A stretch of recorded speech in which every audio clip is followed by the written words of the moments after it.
Thanks for joining us for an Every Nation Sunday sermon. This message is from our Hammersmith congregation. For more information on our church or to see how you can be involved, please visit everynation.co.uk. Are you ready? Are you ready for go?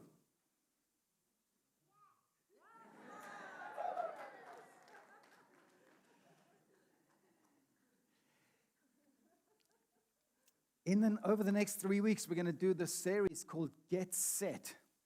And Get Set is the position you take between on your marks and go. And I'm trusting that something's going to happen in you, in your spirit, your soul, and maybe even in your body, that you commit yourself to positioning yourself well so that you can have a good go, a good start. See, if you don't, it's one thing showing up when the call is made on your marks. It's one thing showing up. But if you don't learn to get set well, to position yourself well in that move, in that moment, you're probably going to end up either having a bad start or a false start. And so get set is about positioning yourself to be ready for the next move, ready for the go that God has for you in life. And if you're not a believer yet today, I absolutely believe this will be a very helpful principle for you too. Because in our culture, we just want to go, go, go. But we end up having false starts. We end up having no starts because we don't know how to get set well. And we want to dig into some truth over the next 3 weeks that'll help you. And I want to share 3 things with you that will help you to get set well so that you can have a good start. Just in case you don't understand what get set means, this is it on the athletics field. Okay, this is Usain Bolt lining up in 2011 at the World Championships. Okay, you understand the moves, right? On your marks is just getting yourself in the blocks, right? And then it's get set, it's like that. And then you wait, and then it's go time.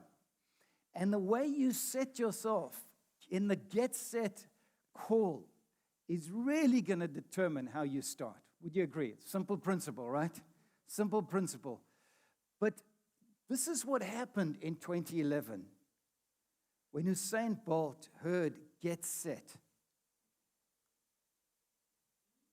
He false started and he was out. There's one medal he does not have, and that is that in the last few years of world champs and Olympics, and that is the 2011 World Championship gold. In fact, he doesn't have anything. Why? Because he false started. I don't know about you, but I see too many false starts and bad starts happening in the Christian world and in life in general. I spent an hour on a call this week with somebody who had false started, had a great call of God on their lives, felt stirred to do this thing, and they got going, and it all crashed. And then it was doing the post-mortem. Like, what went wrong? Well, you didn't get set well. There's something you missed that didn't set you up properly before you went for it, before it was go time. So, you might say, well, why do we false start? Well, we're too much in a hurry. We don't understand patience. We don't understand. We live in fear. We have fear of failure. Sometimes we don't show up at all because we have fear of failure. Sometimes we don't show up or even get to the on your marks because we failed in 2016, so we're not even going to get in the blocks in 2017. Someone say, ouch. Right, so we want to learn the art of the start. Okay, are you ready to learn the art of the start? All right, getting ready to start well. And as I said, we're going to look at a few key principles that are going to help us do this well. And today we're going to learn from a man who I want to take you to where he was before he got into the get set position. He's been wandering through a wilderness, through a desert for 40 years, this guy. He's been wandering through there for 40 years. He's been looking for something for 40 years that he saw. 40 years ago, he saw something. And he's been wandering for 40 years through the desert, looking for that thing that he saw. He tasted something 40 years ago, and he's been wanting to taste it again. And he's just been obediently following God, doing the thing. His name is obviously Joshua. All right, and Joshua, after this long journey, gets to the banks of the river. The banks of the river, looking over what's called the promised land. And finally, he sees what he saw 40 years ago, and he sees it, and now it's time to cross over. It's time to go. But before go, something else has to happen. Let's pick up the story in Joshua chapter 3, we'll just read 5 verses from verse 1. All right. Early in the morning, okay, there is just a good attitude, right? If you're going to start something, start early. Someone say, ouch. All right, here we go. All right, early in the morning, Joshua and all the Israelites set out and went to the Jordan, where they camped before the crossing over. After 3 days, the officers went throughout the camp, giving orders to the people. They said this: when you see the ark of the covenant of the Lord your God and the Levitical priests carrying it, you are to move out from your positions and follow it. Okay, there's a change of position coming. All right, there's a change of position coming. Then you will know which way to go, since you've never been this way before. But keep a distance of about 2,000 cubits between you and the ark. Do not go near it. Joshua then told the people, consecrate yourselves, for tomorrow the Lord will do amazing things among you. So Joshua, if you don't know the story, Joshua, this is in the Old Testament of the Bible, okay, the first part there. This is part of the historical books. This is the journey of God's people from slavery into the promised land. He's been going for 40 years, following Moses. Now it's his turn to lead, and he's finally standing there looking over these banks, and it's time to go. And yes, you can see from this, they know where to go. They know what to do. I mean, they got clear instructions. Would you agree? Everything is ready, and they have been waiting for so long to do this. But Joshua knows there's one get-set thing they've got to do before they go. And it is this idea of consecration. Everyone say consecration. The get-set move I want us to get today is the move of consecration. If you don't get this consecration move before you go, I believe you're probably going to have a bad start or a false start and a disaster. Many people rush from getting to a place and they just go for it without this move. So I want to teach you, and I want us to embrace this idea of consecration. And I guarantee you, if you get this, you'll have a much greater chance of success in your go. All right.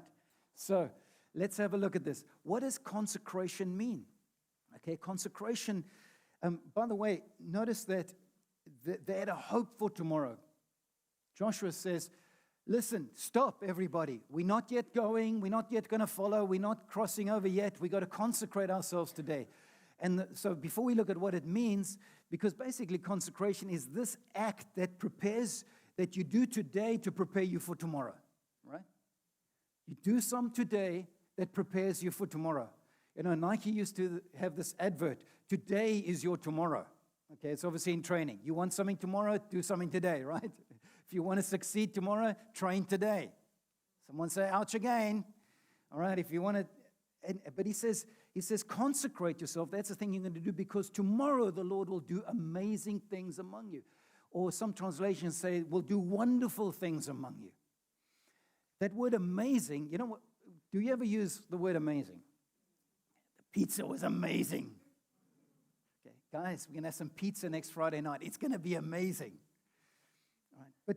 But the word, we use it too loosely, don't you? I mean, everything's amazing. Oh, that was amazing, amazing. Amazing is this idea that it's something that happens that is beyond your power. You know, you didn't expect it. It was the unexpected. It's something that happened beyond the expectation or beyond your ability to do it.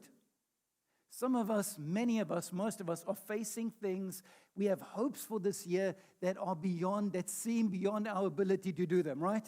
Anybody with me? Anybody got some big dreams, like big, hairy, scary goals, all right?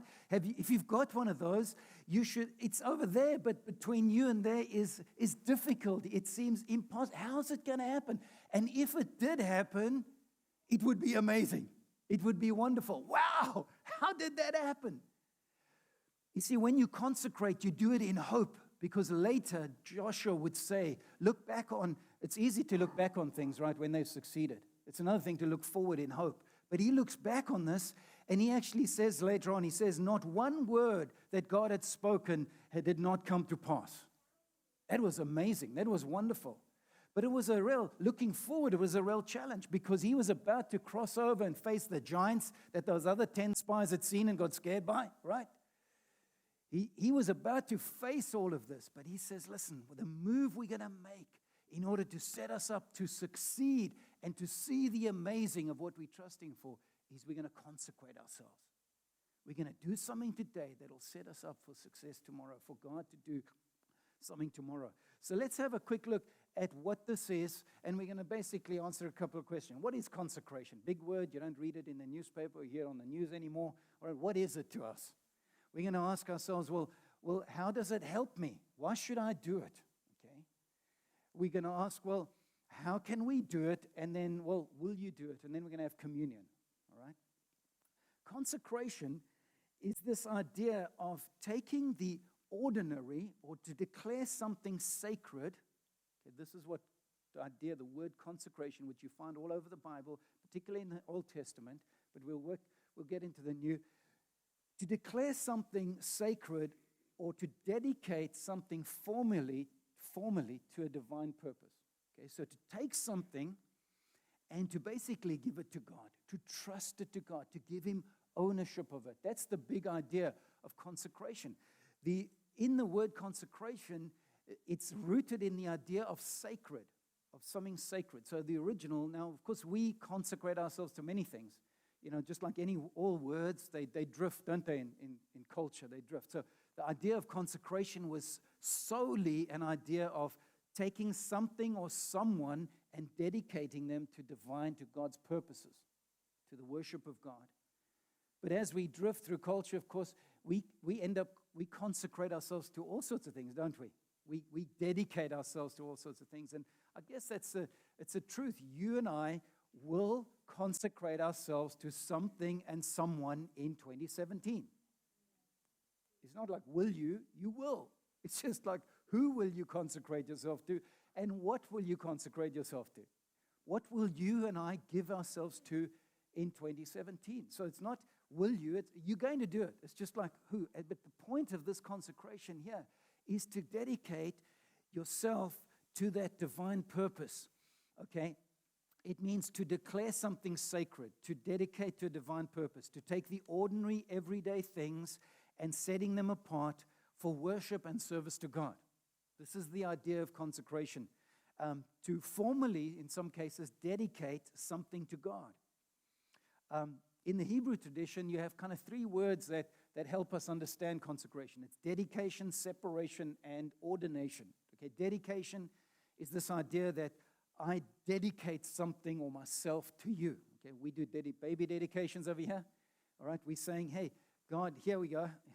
Help me. All right, I want to raise this child to your glory. Okay, for your purposes. Okay, that they'll follow you. So there's the idea of dedication, which basically says, here I am. Okay, or here it is.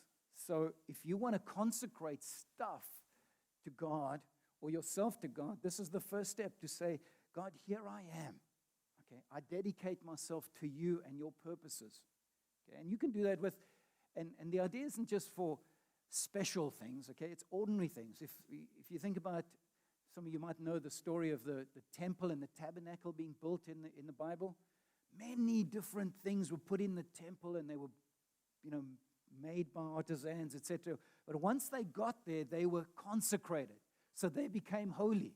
Okay, they were set aside for holy purpose. So ordinary stuff was brought into the temple and was consecrated. Then it was there for holy stuff. A lamp became there, was for holy stuff. So we can take our ordinary stuff and dedicate it to God, right? anything. You take your money, you take your relationships, you take your job, you can consecrate, and you should consecrate all that to God. Say, God, here it is. It's yours. It's for your glory. Okay, so the idea of dedication is there. The other idea was the idea of separation. Okay, separation, or the word sanctification. You might have read that in the Bible if you're reading it. In the Old Testament, sanctification was get away from anything that is unclean. Okay, it's unclean, don't touch it. Okay, because once you touch it, you're unclean. Because the unclean jumps onto the clean, and then you're unclean. In the New Testament, sanctification is very different.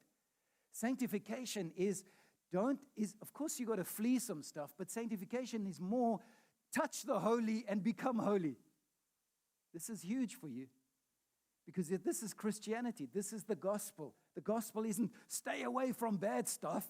The gospel is embrace Jesus, give yourself to Jesus, touch the Holy One, believe in the Holy One. As you believe in Him, what He is, you become. You become holy. And then when the holy in the New Testament touches the unholy gets blessed. Right? That's why Jesus, when He stepped into the world and hung around with sinners and undesirables, so-called, He was the Holy One coming into the world to touch them. And He says to us, go, don't fear. Now, so separation is this idea. We separate ourselves to someone more than just from some things. And listen, once you've separated yourself to someone, you will separate yourself from some things. Once I've committed and separated myself to a relationship with Ellie, I don't want to have a relationship with any other woman. And can I give you a little tip about staying away from stuff this year? There's a huge difference between saying I can't versus I don't. Some of you are trying to diet, okay? You're going to be offered something that you shouldn't eat. There's a huge difference in saying I can't eat that because I'm on a diet versus saying I don't eat that because I'm a healthy person. And that was worth coming to church for right there. Okay, that was coming for. It happens in everything. If you're trying to say no to somebody, some things in life, okay, you're trying to say no to some things, don't just say, there's an opportunity to have sex with somebody outside of marriage. It's not like, I can't because I'm a Christian. No, I don't because I'm in covenant with God. I'm a child of God. I don't live that way. You can't offer me that because that's not me. Right? So think about what you are saying I can't do versus I don't do that because of who I am and whose I am. I just don't do that. That's not me. I don't lie. I don't steal. I don't swear. I don't gossip. I don't cheat. I'm not prideful. Why? Because of who I am, not because I can't, because there's some law. Right? Anyway, that's separation. And the other one is ordination. There are some specific moments when and rituals that were employed to basically formalize this kind of consecration. There were moments when that were taken to formally say, okay, this is what I'm consecrating. I'm consecrating myself, whether it was the priests or stuff in the temple or whatever. And that's why sometimes we in our routines also need to take moments, and we must have moments of consecration in our routines. Moments when we stop, when we go, on your marks, get set, before go, I think, okay, am I consecrating myself, my stuff, this dream, this vision, whatever I'm going to go for? Have I given it to God? Have I dedicated to Him? Have I separated Him? I ordain myself, and these things, I give myself wholly, and once I'm in that position, it's go time. Let's have a look at Romans chapter 12. This is Romans chapter 12, verse 1. I'll just quote you the first in a regular translation. It says this: Now, because of, in the light of God's great mercy. So the book of Romans talks all about the gospel, what God has done. And then it comes to chapter 12 and it says, in the light of all that God has done, His great mercy, offer your bodies as a living sacrifice, holy and acceptable to God, which is your reasonable service. Okay, so he says, because of all what God's done, offer yourself up to Him. In the Message translation, it says it this way. It says, so here's what I want you to do.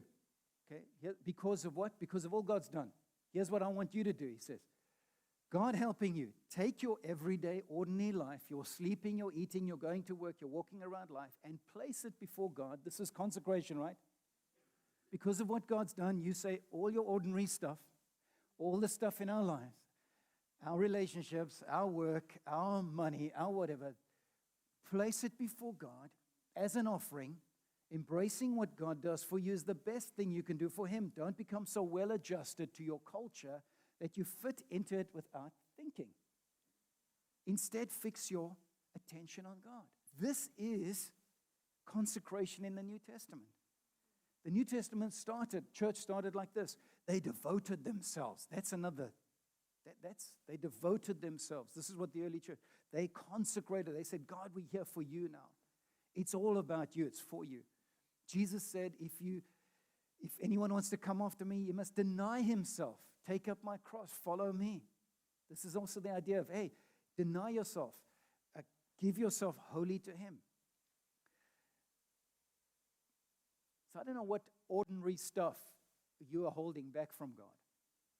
Just think about it. Have you taken your ordinary stuff? Have you taken your job this year? Before you go, maybe some of you have been back to work already. I know some of you said to me in the foyer, tomorrow we start work again. Before you go, just stop. Just say, God, it's yours. I invite you into it. Because what is for you in this? Okay, how does it help us? Here's a couple of ways consecration will help you. Number one, it puts a line between your past and your future. Some of us will not move with confidence and boldness and faith into our future because of the stuff that's happened in the past. Joshua had 40 years in the wilderness. Have you ever thought of what he could be going on the inside of him? He had 40 years to blame 10 other guys for his predicament. He said, if it wasn't for those guys, we could have been there like in 10 days. So many things could have prevented him from standing there and saying, God, I'm trusting you, it's go time. Here it is. And so if you don't consecrate, often you will be held back because of the stuff that, your disappointments and stuff from the past. The other thing that it does, I think, it positions you, obviously, to start well. And again, you got to decide, do I want to start well? I mean, you can start in your own strength. You can just go for it. Or you can say, God, I need you. I want to see some wonderful things in the future. I want to see those promises fulfilled. I'm going to trust that your promises are yes and amen. But God, before I go, I'm going to invite you I want to bring you into the center of my life. And I want to encourage you. This is what we want to do today. This is what we want to do this week. We want to, when we stop and consecrate, we bring God, the one who is for you, the one who makes you more than a conqueror, into your situation so that you can go well. That's what it'll do for you. Let's just think about how we practice this. How do we consecrate? Okay. Now, obviously, we've got a fast coming up, and I know you're excited about that. Joshua would later say this. He would say, you choose who you're going to serve. But as for me and my house, we're going to serve the Lord. Okay, how do that's also just a choice of consecration. But we have these fasts because these are moments when we want to stop, get set, and say, God, we dedicate things to you. We separate ourselves to you. We say, Lord, appoint us for your service. That's what you're doing. You're just stopping. Jesus demonstrated this in his own life. Jesus was dedicated at the temple at 12 years old. Jesus, before he went to the cross, it was go time to the cross. What did he do? Went to the garden. Consecration time. In his journey, he often withdrew to the mountain to pray. This is Jesus showing us how to live a consecrated life. Because you see, as we go through life, stuff comes us, distractions come, attractions come, and we start wandering all over the place instead of going forward. And that's why we need times of consecration on our journey. So we do that through fasting. I hope you will consecrate yourself this week through fasting. Take those moments. Say, God, here I am. My stuff is yours. I dedicate it to your purposes. We do that through devotions, daily devotions, just stopping. Some of you just rush into your day, and you rushing into your day without just consecration, just taking a few moments or whatever. We'll teach you. Look on my blog for a recent post on how to reap your Bible. I mean, just get your habits back in line so that you can live a life of consecration. You can get your get set right, and then you can have a good go day. Right? So we do that. I think coming to Sunday services, coming to worship gatherings is part of consecration. It's when we stop to just get some perspective, just get some truth, get God into our picture again, and encourage others to do the same. This is part of it. I think when you have big decisions and transitions in your life, I would encourage you hugely to make sure before you go, you just stop and have a consecration moment. I remember when I left my career and I heard God's call and leading into full-time ministry, although we're all for a career ministry. I took a few days wandering in a desert place, fasting, just because I knew that career and the money and the perks and everything else was going to come calling over and over again, because I wasn't signing up for this for the money. So I knew that, man, as a young man even, I knew that if I don't consecrate, if I don't draw a line between my past and my future, that past is going to stay alive and just come hunting me all the time. And it was a powerful moment, and I remember till this day, those days of just setting aside. So if you've got a big transition to make, consecrate yourself. Just stop. Do something. Marriage is a consecration, right? Marriage, you don't just go from, like, I'm single, now I'm married. You stop. You have a celebration. You have a moment. You mark that moment. You say, we're dedicating ourselves to each other. All that good stuff. So think about your rituals of consecration. And I want to encourage you this year, as you've got dreams, as you've got visions, as you want to step into new things, get the positioning, the get-set positioning right through consecration. And I believe that your go will be a lot stronger and clearer and better than it has been in the past. Lastly, I think, some of you may not want to do this again because of stuff in the past. And I pray even today, if you need to just get some freedom from what is holding you back from even showing up, from even trusting again, come, let us pray for you after communion. Let's believe with you that God will do a restoring work in your heart, that you can stand on the banks of whatever God's called you to, and you can consecrate yourself, and you can go with faith into the future.